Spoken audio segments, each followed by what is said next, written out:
This is a story I haven't thought about in a long time, and for pretty good reason. My friends and we used to love exploring. Growing up in New Jersey, there were always enough abandoned places within driving distance to keep us busy for hours on end. Looking back, a lot of the stuff we did wasn't all that cool.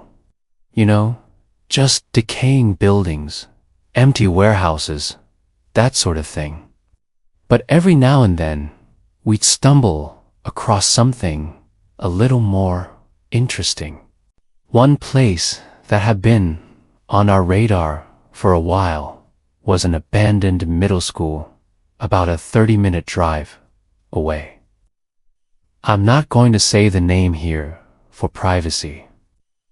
We'd seen pictures of it online and figured it was finally time to check it out for ourselves. It was late summer, and we were getting bored of our usual routine, which was basically just playing basketball in my backyard and driving around aimlessly. I can't remember who brought up the idea, but it was a pretty spontaneous decision. There were 4 of us that night: me, Yuri, Frank, and Freddie. Now, Frank and I were into graffiti, so we brought a few cans of black and white spray paint. Beyond that, the rest of my bag was filled with some Roman candles I had left over from the 4th of July. Our method for these kinds of adventures was always the same. We'd mess around inside, find our way to the roof, shoot off some fireworks, and then sprint out of there before any cops showed up. We figured this evening would be no different. Yuri was driving that night. He pulled onto a side street a few blocks from the school, and we all piled out. As we made our way towards the school, we were pleasantly surprised to see that the fence around the perimeter had already been cut. We were prepared to jump it, but I was definitely glad we didn't have to. The school was huge, way bigger than the pictures online had led us to believe. It would have taken forever to explore the whole thing, which was actually a good thing since the 4 of us were prone to getting bored very quickly. Frank led the way through the hole in the fence, followed by Yuri, then me, and then Freddie. Freddie was the most fearless of all of us, so he volunteered to bring up the rear. We found a door that wasn't boarded up and stepped inside. Even with our flashlights, it was eerie. Every hallway was stripped down to exposed wires and crumbling tile. Insulation was hanging from the ceiling, and there were bits of broken furniture scattered everywhere. The entrance we found opened right into a long hallway, which we happily started walking down after clicking on our flashlights. We all had these really powerful flashlights, which, for some reason, was something we were very proud of. And when I say powerful, I mean it. Mine cost like $60 and could light up an entire room with a beam so strong it would blind you for a few seconds if you accidentally looked at it. It was honestly a lot of money for a flashlight, but I thought it was worth it. The walls were just coated in graffiti. Some of it was really good, some of it was awful. Frank and I would pause here and there to check out a few tags, but mostly we just kept moving. I'll spare you most of the details about the building itself, but it was honestly really cool. Seeing the old auditorium, all those seats, and a stage that was literally falling apart. It was a dope sight. We made a quick loop through the basement, which was by far the most run-down part of the whole school. We didn't spend much time down there, partly because of how decayed it was, but mostly because I could tell my friends were getting creeped out. One of the rooms had this massive pentagram painted on the floor, which wasn't exactly a comforting sight. Yeah, it was creepy, but it wasn't unusual.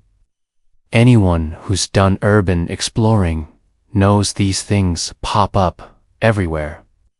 We didn't linger. The four of us eventually made our way up to the second floor. One of the classrooms had a completely untouched white wall, basically a blank canvas. Frank and I just grinned at each other and started throwing some paint up, while Yuri and Freddie said they were going to keep exploring and looked for a way to the roof. They disappeared down one of the dark hallways while we stayed back, busy with our tagging. Once we wrapped up our piece, Frank wanted to keep working on another section of the wall. I wandered out of the room to check out some of the better artwork along the nearby corridors. After about 5 minutes of just standing there, admiring the art, I heard Frank yell out from behind me. He sounded angry. He asked if I was messing with him. I told him I had no idea what he was talking about. He just told me to quit the act, still sounding really pissed off. Before I could even figure out what he meant, he said, "I know you took my bag. I swore I didn't do anything, that I had been standing in the hallway the entire time." He seemed to believe me and muttered something about how it must have been Freddie. To be fair, it was exactly the type of thing Freddie had a tendency to do. Just to be safe, we searched the room with our lights, but there was nothing. The bag was just ... gone. We couldn't do much more tagging without the bag, since it had all the unused paint cans in it. So we decided to just go find the guys, who we assumed were probably on the roof by then. We went as far up as the stairs would take us, but unfortunately, they didn't lead directly to the roof. So we started wandering the floor aimlessly, checking different rooms for another way up. At one point, I walked into this small side room, and I just froze. There on the wall was another pentagram, just like the one we had seen in the basement. Only this one was much more ominous. It was freshly painted. I could tell because the paint was still dripping down the wall. And there, in the corner of the room, was Frank's bag, just sitting there. Frank stepped into the room right behind me and immediately saw what I was looking at. Without skipping a beat, he grabbed his bag off the floor and said, in a pretty loud voice, "What the hell is wrong with him?" I didn't respond. Even as a joke, it just seemed like something that crossed the line a little too much, even for Freddie. We left the room and started walking down a random hallway in complete silence, just wanting to find our friends and get out. And just then, we heard these rapid footsteps thundering towards us. It was Freddy and Yuri, and they were sprinting, motioning frantically for us to follow them. We didn't even have time to be pissed at Freddy. We just ran. Here's a good rule to live by. Someone tells you to run. You don't stand around and ask questions. That's just plain stupid. You run first, and you ask questions later. And that's exactly what we did. As we ran, Yuri tried to scream something at me, trying to explain what was happening.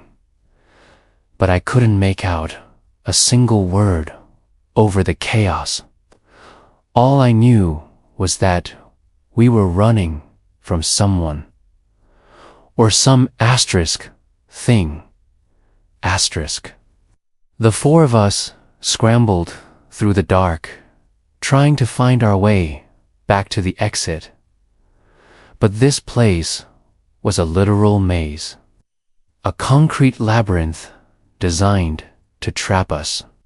Eventually, we ducked around a corner, gasping for air, our lungs on fire. We felt like we were in a completely different wing of the building. We all agreed on a desperate plan. Find any random stairwell, go down, and hope it leads to an exit.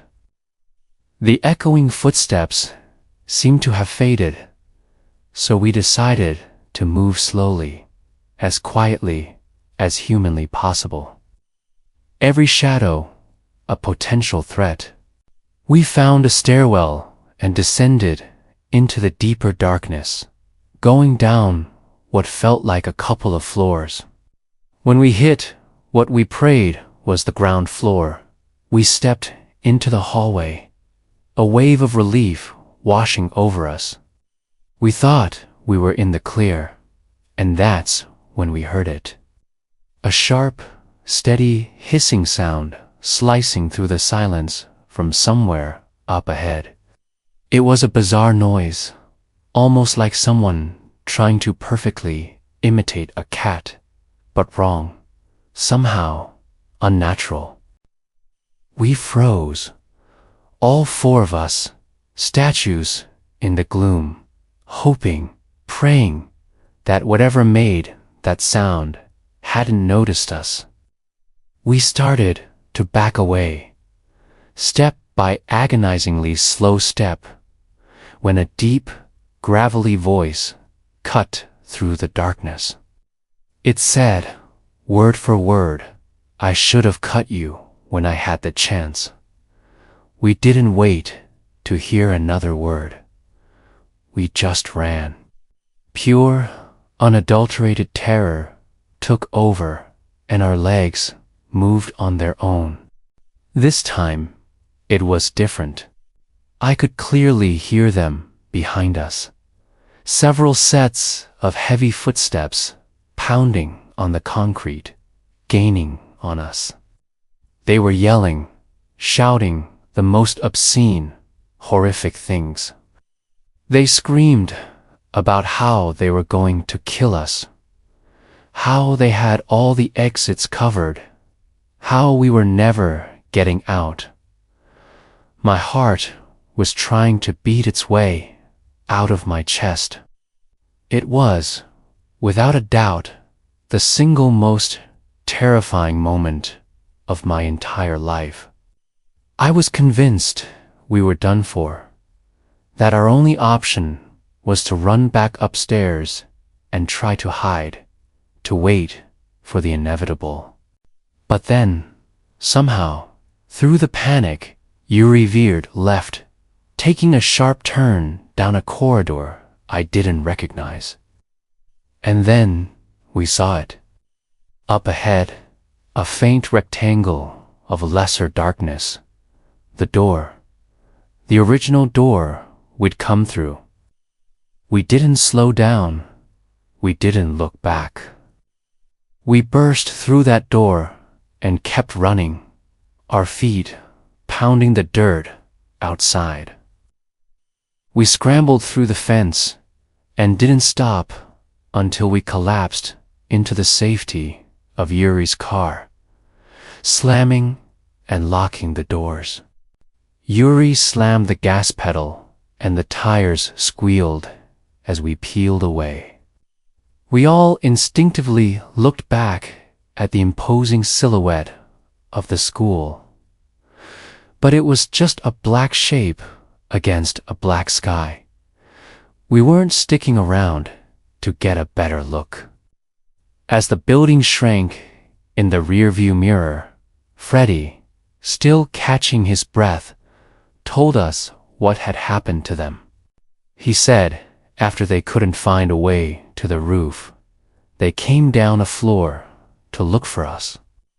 That's when Freddie heard it, a weird, metallic clinking sound coming from one of the rooms. He thought it was us messing around, so he and Yuri walked in. What they saw froze them in their tracks. 3 cloaked figures were sitting in a circle on the floor, hunched over something. According to Freddie, it looked like they were playing some kind of bizarre game with glass marbles or smooth black stones. The moment the figures noticed Freddie and Yuri standing in the doorway, they scrambled to their feet with unnatural speed and started coming for them. That's when Yuri and Freddie booked it back up to the 4th floor, trying to lose them in the maze of hallways, which is right when they crashed into us. But none of it made any sense. The biggest question I had was, if these people had such hostile intentions, why would they just toy with us at first by taking Frank's bag? Why not just attack us from the start? Freddie had a theory. He thought they believed we were trapped, that we'd never find our way out of that labyrinth. So they decided to play with their food first, to have a little fun before whatever they had planned. Yuri was convinced that the room with the pentagram was where it was all supposed to end. A sacrifice, a ritual, some kind of twisted cult ceremony. He believed they were going to kill us in that room. My theory was a little different. I was pretty sure they hadn't even been chasing us from the beginning. I think they just went downstairs to head us off, to lie in wait for us when we eventually found our way down. They were cutting off our escape. And another thing, there had to have been at least 4 of them. One was messing with us on the 4th floor, while Yuri and Freddie stumbled upon 3 more downstairs. The numbers, the motives, the strange hissing, it just didn't connect. I know when I break it down like this, it might not sound as scary as it was, but trust me, if you were there in that suffocating darkness with those sounds echoing around you, you would have been absolutely terrified. We never went back, not even close. But as far as I know, that terrifying, abandoned building is still standing there today, holding its secrets in the dark.